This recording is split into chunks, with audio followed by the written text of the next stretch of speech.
Megan's here. I'm going to go ahead and call the Berea Hospital District Board meeting to order. First order of business will be public comment. I'm going to read a little blurb before that. To facilitate success of this public input in tonight's board meeting, please wait to speak until you are called upon. You will be called upon in person in number order on the public comment form you filled out before the meeting started. Speakers may not convey or donate their time to another speaker. Please limit your speaking time to 3 minutes. Our timer will issue a 1 minute remaining warning.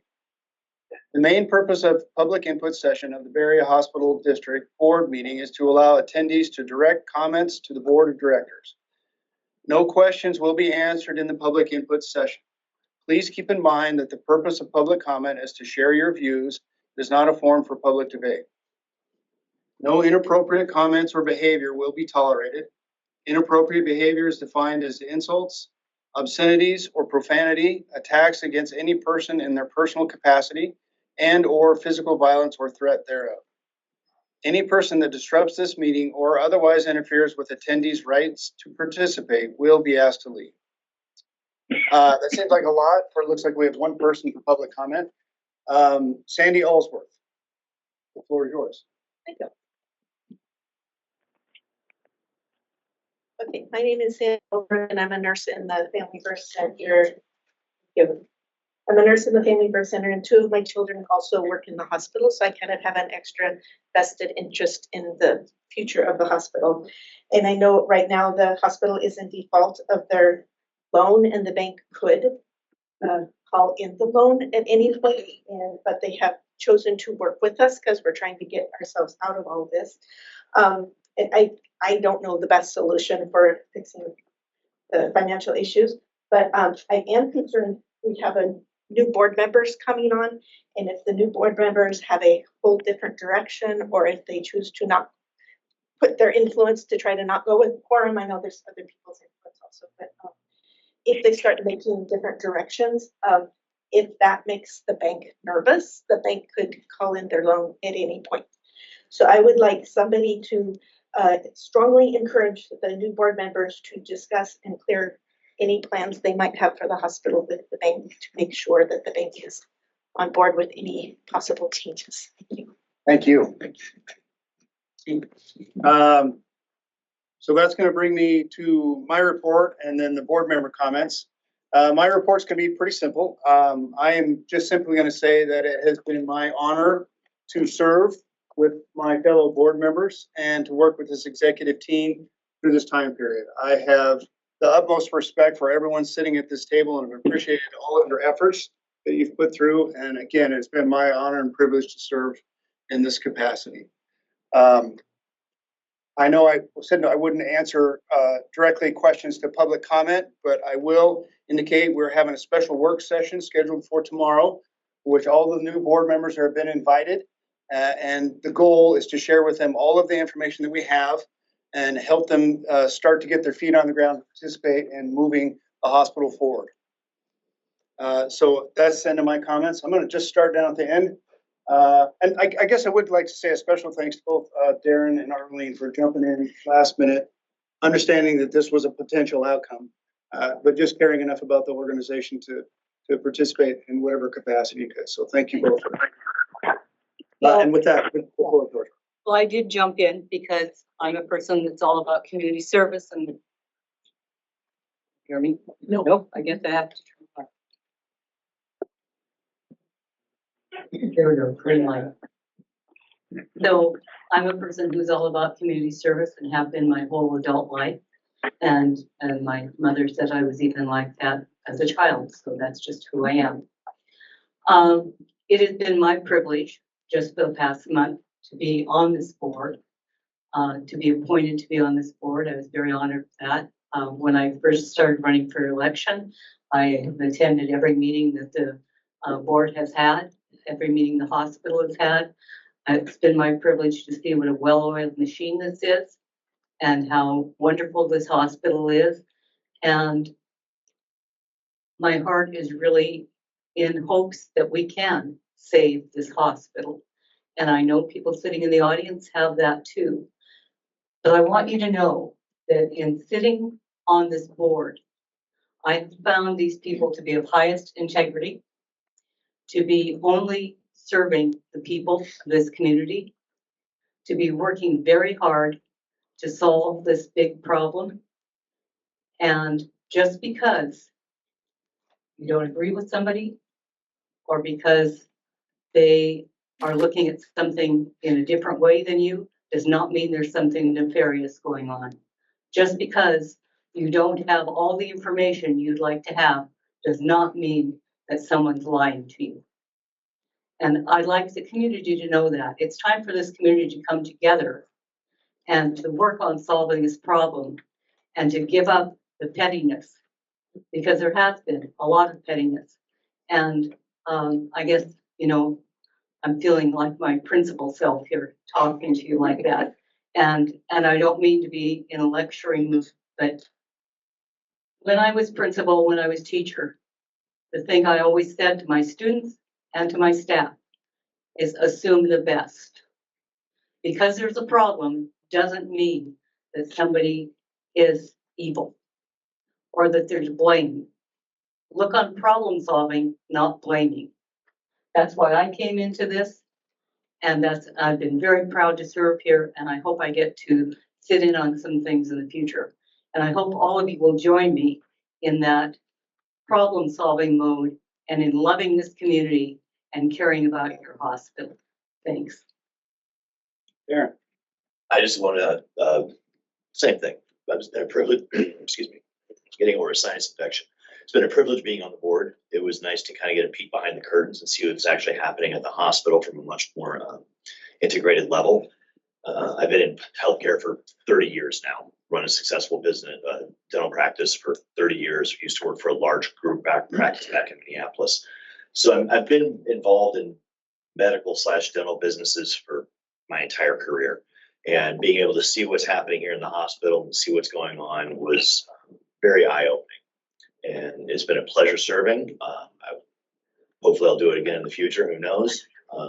But hopefully the incoming board members and the community can rally, and there will be legislation hopefully getting passed that will help this community keep its hospital in the state that it's at. Because of the issues with the bank, things are a little more tenuous right now. So hopefully that can continue. But it's an absolute pleasure, and thank you for inviting me, Troy. Okay. I have a lot of, I had a lot of emotions after the election and recognizing that Patrice and I are going to be the continuity people. I have reached out to our incoming board members and had some nice conversations. I think that we can agree or disagree without being disagreed. And I will hear what Arlene and Darren have said. I really have appreciated the work that we've done in this last year. It has not been fun to figure out how to avoid potential financial ruin. And there's been a lot of time and effort in diligence and finding out the reason. So I guess in going forward, I'm going to be optimistic that we will find a way to come together as a community and support this essential service. We need to be very aware of, as our public speaker, as our nurse who spoke, that the bank is paying attention, that loose talk and off with his head and all that kind of stuff is fun in a political contest, but doesn't do well in terms of reassuring the community or the employees that we're not going to close our doors. So that's my goal, is a thriving, expanding Bay Area hospital. And it's been a pleasure working with those members who are going off this next month. Patrice. And since I'll be staying as well, I'll have to do it's another learning curve for me because I got to get to know everyone on this board and Barb that was here before. And it's interesting to see different views about different issues. It was a lot of hard work just getting up to the point where I understand what's going on because my background is not finance, my background is nursing. So I knew the medical part of things and then how to put it together with the financial part of things was definitely a challenge. But now that I've got more understanding, not that I'm totally understanding of all of the finance things, but understanding that we are in a serious spot and we need to move forward and do the best we can for our community and continue the amount of services that we presently have without losing that is very important, not only to me, but to everyone that accesses Bay Area hospital services.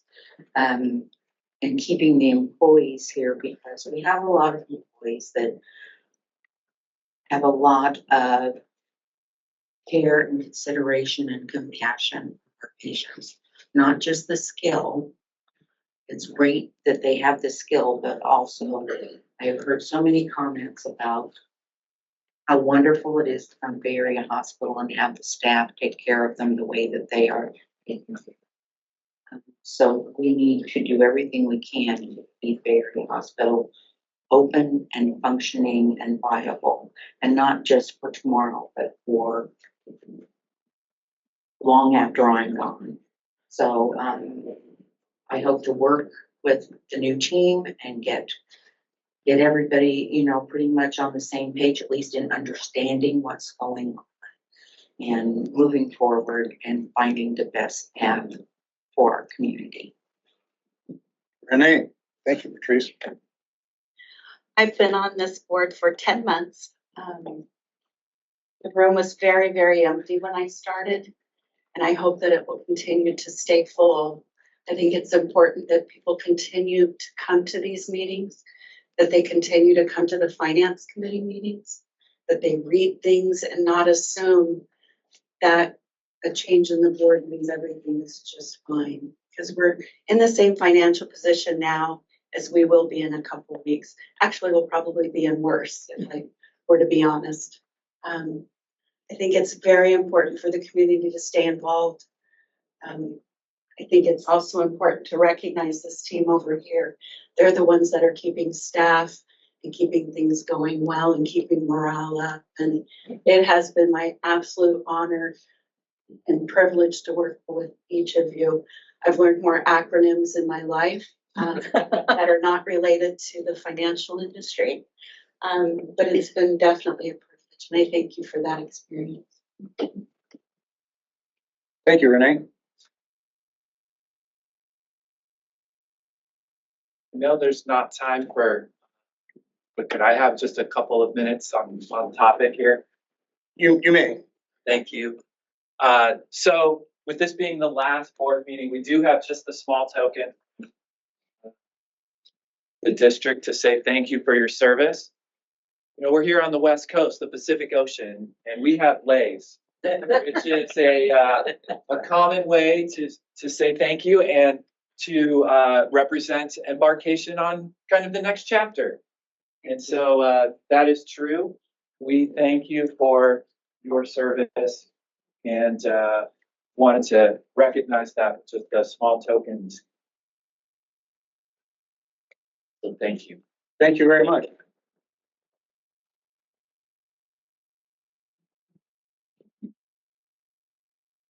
All right, enough of the fluffy stuff. Let's get to work. So let's move to the consent agenda.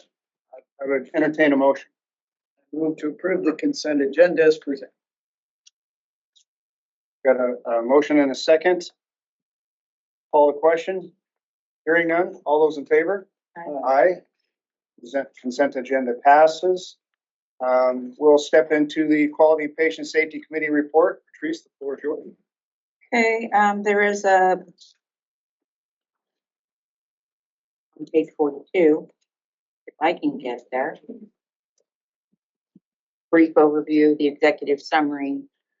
Basically, we meet monthly, QPSC, and we met as routine last month, and our April meeting minutes at that point were approved. We had quite a bit of discussion around, of course, the action plans, since we did have the meet from Joint Commission, and they have that all under control. Most of our issues that were needing to be looked at were low impact on patient care. So those are going to be taken care of. They already have plans in place on increasing reporting and looking at what is going on. So our corrective actions are in place, and Kelly Dion, our leader for the quality board report, gave us some pretty good marks. No catheter-acquired urinary tract infections, our PSI 90, and readmissions met at least their minimum benchmark. Central line associated bloodstream infections and surgical site infections mortality did not meet their minimum benchmark. We normally do meet the benchmark with central line associated bloodstream infections, but one unfortunately popped up. There is a new category that we're going to be tracking during our meetings. We're going to look at specifically heart failure readmission rates, because we know that's part of our readmission fallout that we are looking at. They are the highest diagnosis that are readmitted. And so they are looking at that. They have a task force that's looking at that and improving the education for heart failure and doing phone calls to families as well for follow-up. So we're going to see if we can improve those marks a little bit. Other than that, if anybody has any questions, I'd be happy to answer. Thank you, Patrice. Okay. Let's go to the finance. I think that's the only kind of sizable thing, and we have an action item tonight. Mitch, floor is yours. Thank you.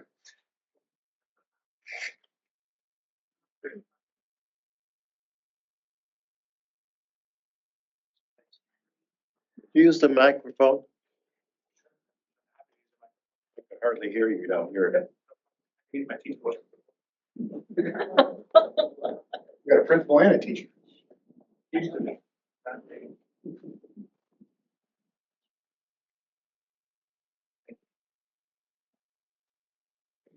you hear me okay? Go one more slide. So the finance committee met to go through the budget in detail. And so I wanted to present this slide to show you all the different categories about where we're starting and how we got to our final budget for fiscal year 26. So we started with a run rate to finish out 25 with about $19.9 million loss. This is all for operating income. There's been improvements made this year, which will carry over into fiscal year 26. So that's where we should see about $4 million impact from things that happened in the beginning of fiscal year 25 that got improved throughout the year. That will carry over. So we'll see that positive impact carry over into fiscal year 26. Another impact we have is we've done a deep dive on one of our payers, Advanced Health. All of our analysis suggests that we are getting paid less than Medicaid rates for this CCO payer. And so the budget is to renegotiate those rates and at least get a half year of Medicaid rates. So that's a $2.4 million positive impact. We'll have rate increases for all of our normal contracts, along with rate increases for Medicare and managed Medicare and any of our other contracts. So that should add about $7.9 million for the year.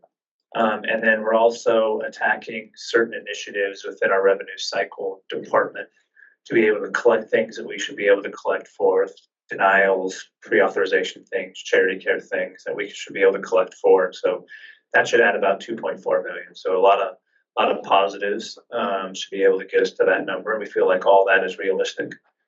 Then we're going to invest in continuing to give increases to our people. So we've budgeted a 4% increase. We've already negotiated a number of those increases for our nurses and other staff. So we're budgeting a 4% increase for labor increases. We're budgeting a $1.7 million increase in other inflationary increases. And then to be able to get a pickup. So we've tried to do a number of initiatives to be able to find additional dollars. If you did the work session, you heard about Senate bills and all of that. We're trying to find additional dollars. But short of finding some dollars, we're going to need to make a labor adjustment based on what we're currently at, because we currently can't continue to run negative cash flow year after year after year. It's just not feasible and sustainable. And so we're going to need to be able to make a labor adjustment, and that's a $7.7 million impact. And then future improvements. So these are different initiatives that we have going to be able to improve efficiencies, reduce costs, that kind of thing. So that's a $2.1 million impact. So if we're able to do all of that, that will get us to slightly positive 0.2 or almost $200,000 in net operating income. And the overall goal was to be able to get us to cash neutral, slightly cash positive position so that we can keep digging into the cash reserves that we have. At the end of April, we had almost $46 million of cash, and that continues to decline with each month's operating performance. And so the goal is to reverse that trend and to be able to have enough cash in the bank to meet all of our obligations. Currently, right now, we have a $48.7 million loan on the books. And so we want to be able to be in a position to be able to cover all of the expenses and to be able to make sure we can meet our future obligations and not continue to dig into our cash reserves. Any questions about the budget? Nothing for me. I guess I would say, I was at the finance committee in the work session, so thank you for all the work you guys did. I know this was not easy to try to figure out all of this. So yeah, I was going to give a shout out to a lot of different people who had efforts in this. I mean, our finance team turned around this because we thought that the corn deal was going to get done by the end of June. And when that got extended to have everybody go do detailed reports, just so everybody knows, like this was a deep dive into budget process. We had every single leader have input into their departmental budgets. We had executive team members go to that. We had 80 some odd departments and over 50 meetings to go through all these departments. So a lot of different people had a lot of impressive work to be able to get this done. So really appreciate all the work that was done into this. And they jammed it in over a 3-week period of time to be able to get it all done. So lots of work got into doing this to make sure we had a good budget for the fiscal year 26 to meet the obligations of this entity. So yeah, it's good. Agreed. Thank you. Was that it, Mitch?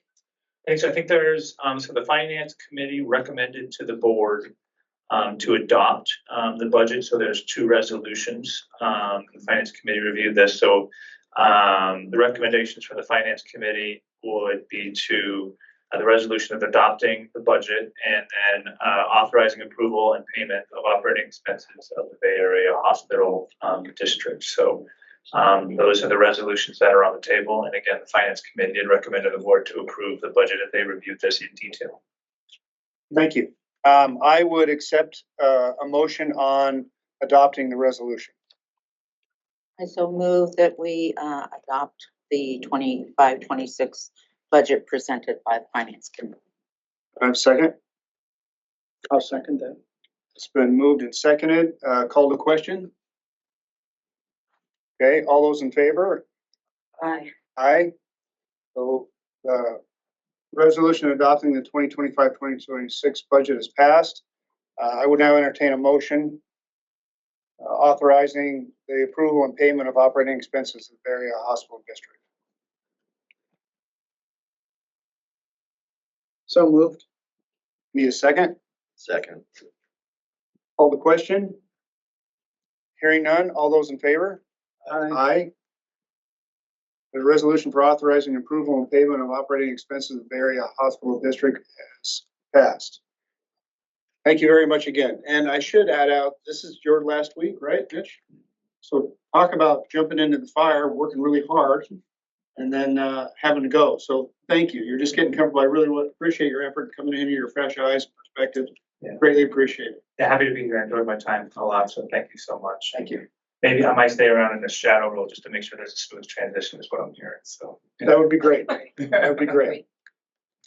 Brian, I'm going to go ahead and move to the report of the Chief Executive Officer. The floor is yours. And we talked a little bit in work session about some legislative work we've been doing. It'd be great to hear it.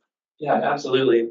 First, I'll just touch operationally. I think as we got towards the end of this past month, the end of May, we saw for probably what is the first time in years a bit of a slowdown in terms of inpatient volumes.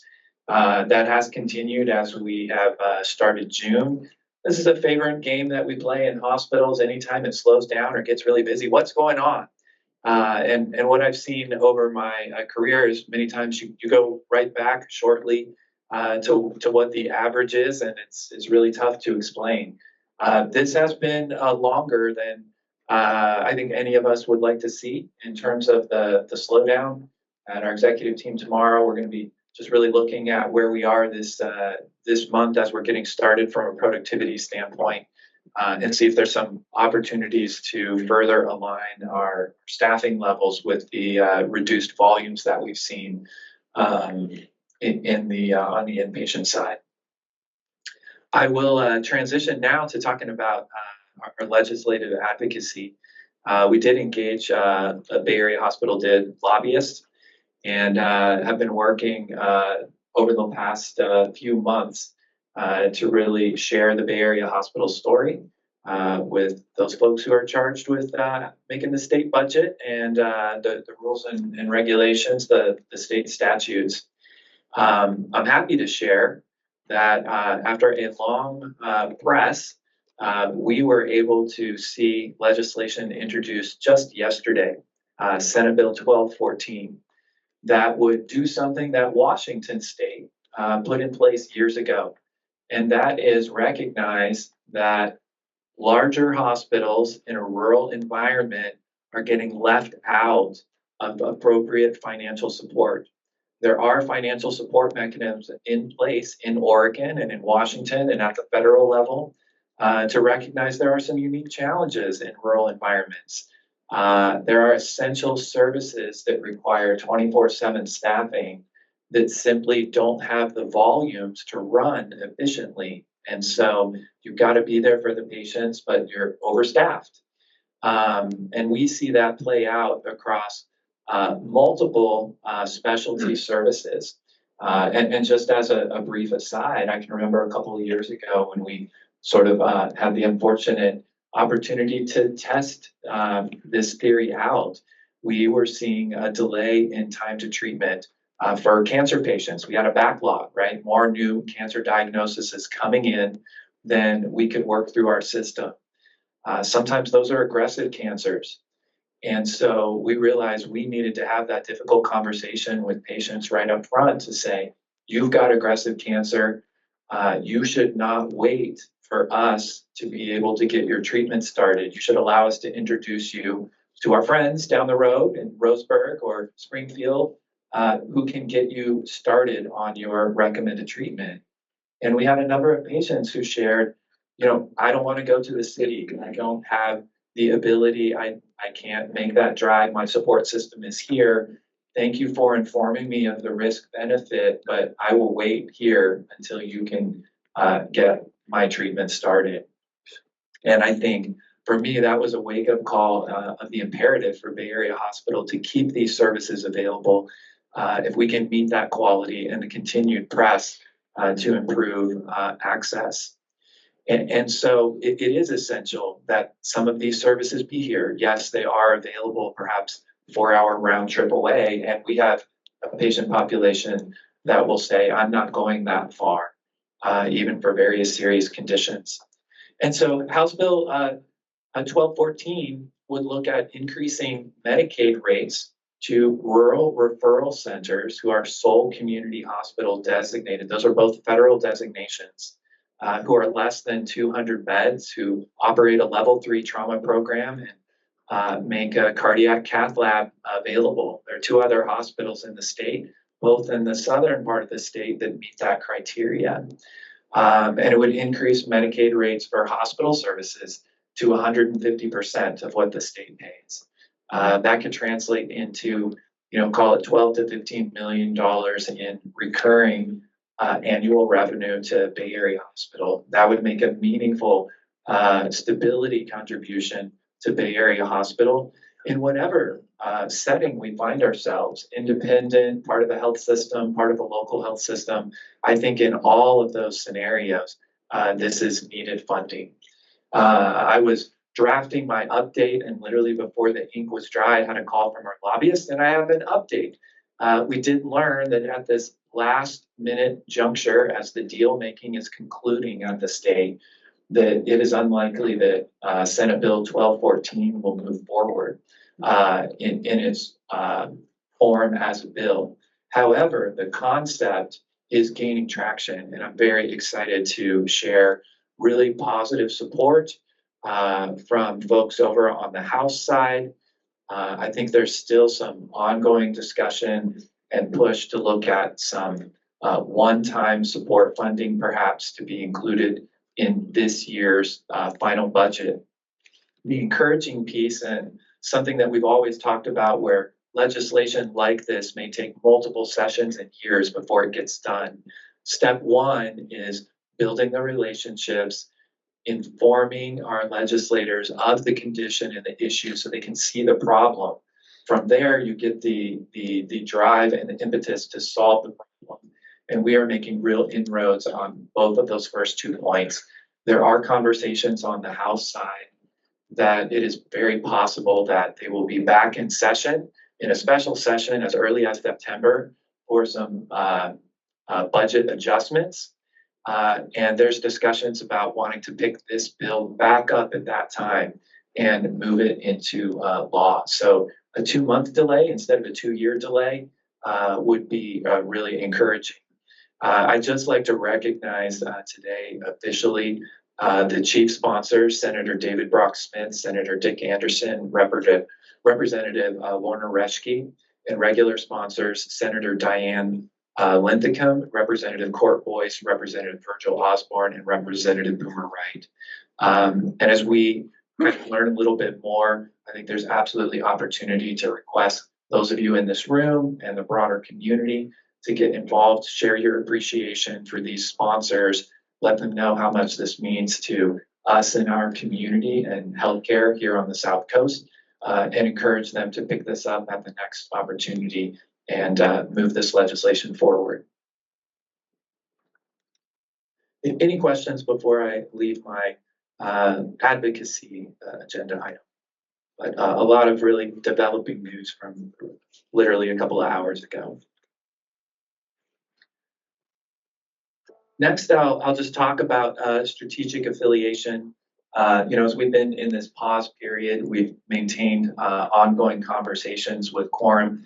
There are a couple of areas where we've entertained potential contracts for specific needed services in this interim. One is in the area of physician recruitment. We've involved national experts. We have hired up and made some changes and subsequently lost internal physician recruiters. Quorum, with a focus on supporting rural hospitals, their physician recruitment team is very focused on what does it take to get a rural practice opportunity in front of a physician who may be open to that kind of practice setting.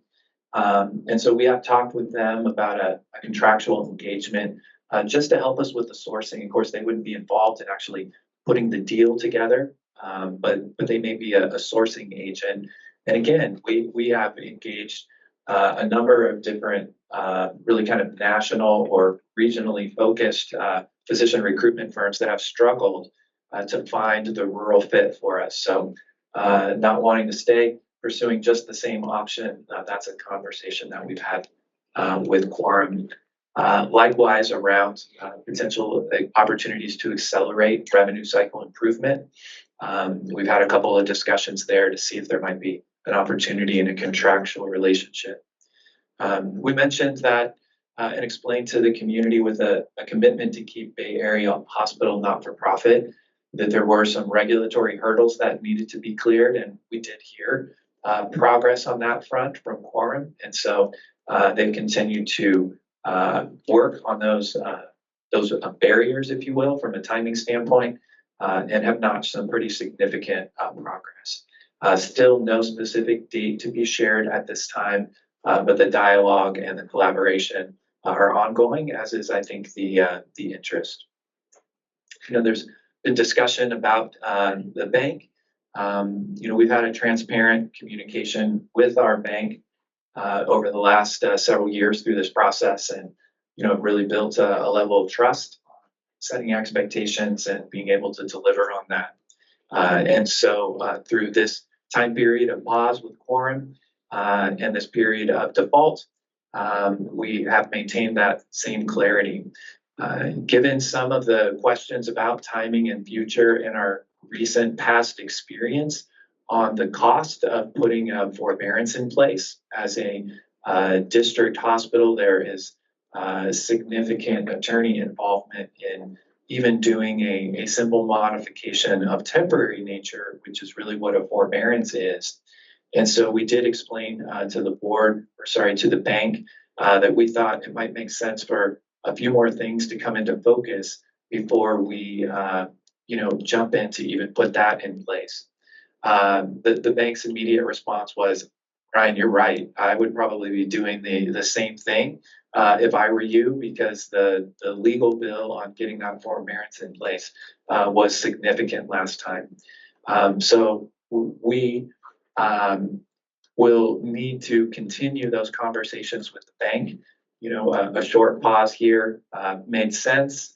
And as we get greater clarity, we're going to need to quickly re-engage and start talking about what the plan is. Mitch and I have talked about sharing with them kind of the budget and what we've put together to stop our cash drain over the course of the next fiscal year and get back to a cash stable organization. And we'd like to be able to walk the bank through that as part of our ongoing communication with them. Currently, we have a $25 million upfront payment request from the bank, and that's where we have left off our negotiations. And as I shared, we have not formally responded to see if they're open to lowering that, but that was the request. And that was a temporary forbearance that would extend through September. We've also been notified by our auditors, which will begin their work at the conclusion of the fiscal year starting in July, that short of having something papered with the bank, the audit would need to include a going concern statement, which triggers all kinds of negative things with suppliers and the ability to even pay within 30 days, as one might imagine. So we're going to have a lot to do as the new board arrives and some big decisions to make. I'll just touch on some of the budgetary decisions. Again, I think it's really important that we be as respectful as possible with our employees, and the idea of looking at a significant labor reduction while we're also in the throes of trying to secure funding from the state and potentially pursuing new strategic directions. I've made the decision that we're going to wait on really having those conversations until we can get a little clarity with new board in place. But that is work that will need to begin at the beginning of July, because every day that we aren't moving forward to put that $7.7 million improvement contribution in the financial plan, it is a day that we start getting off track from our budgeted performance. So some very real things to jump in as we start the new fiscal year together. that concludes my report, and I am happy to answer any questions. Just real quick, Ryan, do you have a time frame for trying to get together with the bank, yourself and Mitch? Both the budget. I'm not sure we have a scheduled date in terms of a special session, but we do have he says Thursday. Every other Thursday, we have a standing meeting with the bank. And so it looks like we're up for this Thursday, so we'll cover it with them then. Thank you. Appreciate that. Brian, can you clarify, so the bank is demanding $25 million by what date? They wanted that a while ago. June 30th. Yeah, so like May 30. Our original just negotiated plan with them, had the first 20 million being paid out, I think, at the end of March when we were planning to sign a definitive agreement, and then a follow-up $10 million at the end of May, and then closing out the loan by August with a planned transition to quorum. And so that was the starting negotiation point, and that included about 14 other items with the bank. When we moved to the conversation of a forbearance, they shrank that list to about 4 or 5 criteria, and the total contribution down to $25 million at the time that we would sign the forbearance. Thank you. You may not know this off the top of your head, but if we're talking about needing to reduce 7.7 million on salaries, what percentage is that of overall normal salary expense? 6%. So we're looking at reducing. So the question, I'll just put it in the microphone so everyone could hear, if that salary impact dollar was about 7.7 million, what percent of the total budget did that represent? And we're doing CFO math with the calculator versus CEO math on the back of the napkin. So I'm going to let Mitch calculate the real number so that I can give the answer to that question.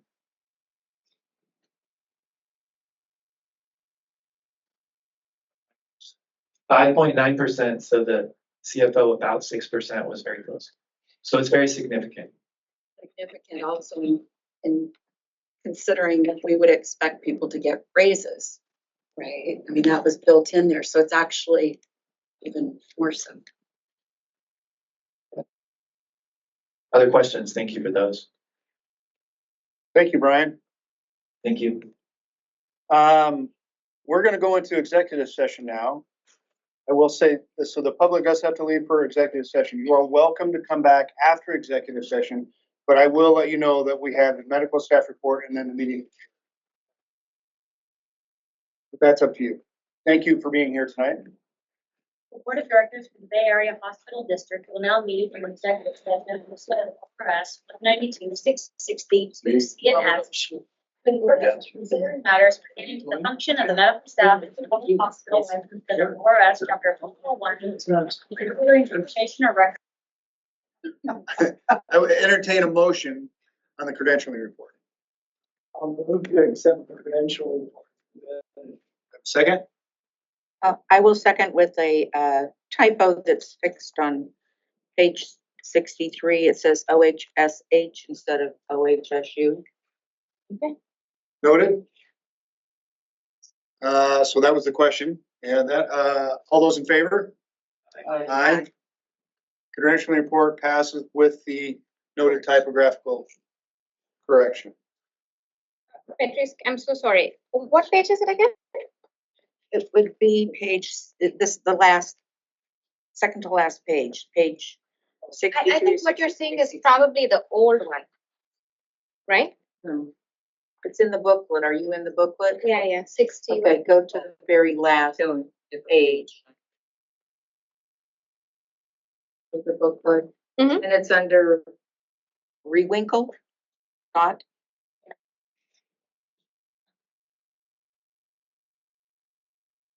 I show it on the board packet as well. What page again? Sorry. 63.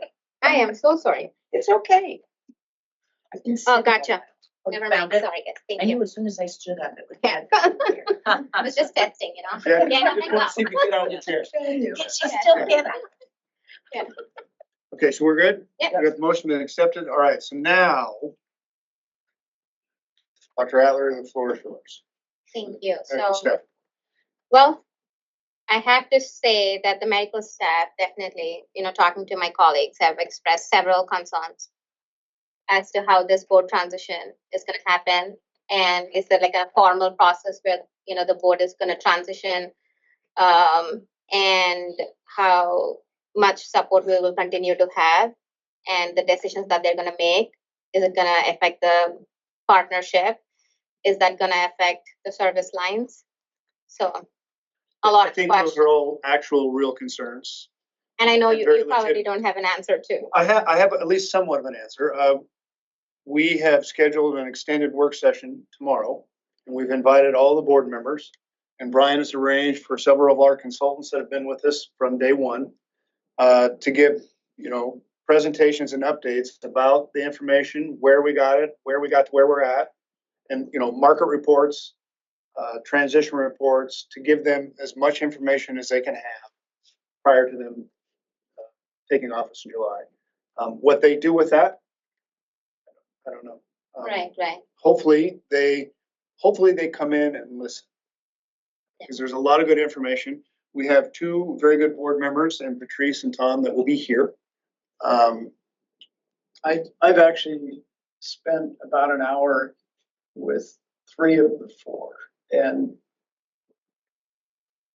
I'm a little more reassured in spending time with them, that they're not overtly aligned with any other organization. That's what they claim, so we'll see.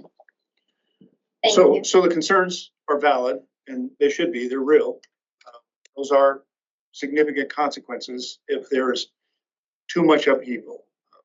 One of the biggest successes to a merger is executive stability and board stability when you're going through that process. And we're about to upend that, you know, pretty significantly. Mhm. It doesn't mean it can't happen, but it should be something that caused concern and have people paying attention and doing the best they can do to minimize that upheaval. So, but I have great faith in the medical staff that's here. I have great faith in our executive team here, and I have great faith in the 2 remaining board members here at being very rational, at being able to disseminate good information. Thank you so much. And you know, I see some of the new board members are online too, and I just want to say that I don't think so we are prepared for any radical changes. We've been through a lot already with pandemic. We're starting to, you know, finally see some sort of stability in our, you know, work and everything. And I think the last thing this place needs is like radical changes, to be, you know, very clear and direct. And it's a place where it has been very hard to recruit and retain.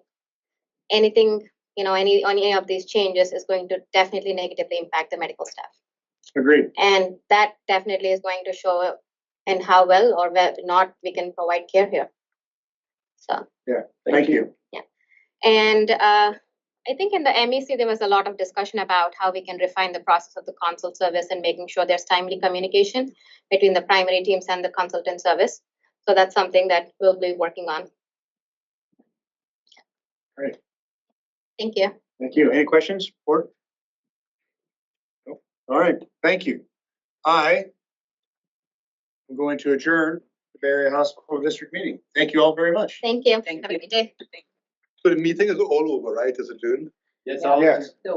Wait, We should, we need to end the Teams meeting online. I just want to say, as a former chief of staff, Dr. Kasuda had to brave the pandemic, had to brave the fallout,